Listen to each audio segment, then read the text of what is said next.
Magandang araw po sa inyong lahat. Ako po si Sidney Sakdala, estudyante mula sa Arellano University at kasalukuyang kumukuha ng kursong Bachelor of Science, Business and Administration, major in Marketing.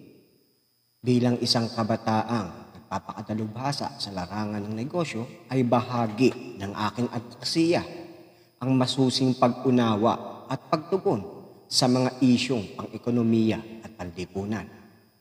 Tulad ng pagkakaroon ng abot-kayang pabahay at pagpapanatili ng balanse ng pamilihan ng real estate. Ngayong araw ay tatalakayin ko ang mga ilan sa mga suliraning kinakaharap ng ating sektor ng pabahay, partikular ang pagtaas ng presyo ng mga ari-arian at ang mga posibleng solusyon. Yan ay upang maibsan ang epekto nito sa ating lipunan at ng ekonomiya. Ang krisis sa pagtaas ng presyo at ang kinabukasan ng real estate. Mga kagalang-galang kababayan, magandang araw sa inyong lahat. Sa ating kasalukuyang panahon, isa sa mga pinakamalaking suliranin na kinakaharap ng ating bansa ay ang tumataas na presyo ng mga pabahay. Ang patuloy na pagtaas ng halaga ng lupa at mga materyales sa konstruksyon ay nagiging sanhi ng hindi abot kayang pabahay para sa marami nating mga kababayan.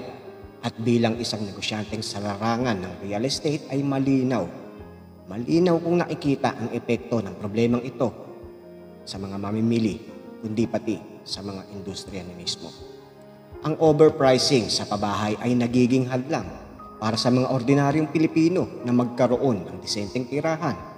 Maraming pamilya ang napipilitang manatili sa masikip at hindi ligtas na mga lugar dahil hindi nila kayang bumili ng sariling pabahay. Bukod dito ay lumalawak ang agwat sa pagitan ng mga may kaya at mga walang kaya na nagdudulot ng mas malalim na suliraning panlipunan.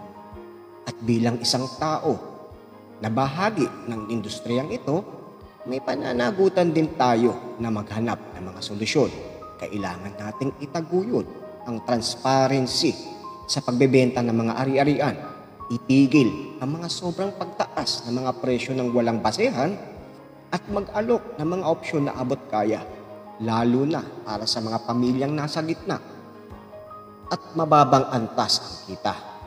Dapat din nating suportahan ang mga proyekto ng gobyerno na naglalayong magtayo ng mas maraming pabahay para sa lahat sa pamamagitan ng mga pagsusumikap ng bawat isa sa ating industriya at ng pamahalaan ay makakamit natin ang isang mas makatarungan at abot-kayang sistema ng pabahay.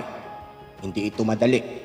Ngunit kung tayo ay magtutulong-tulungan, tiyak na mababawasan natin ang epekto ng krisis na ito.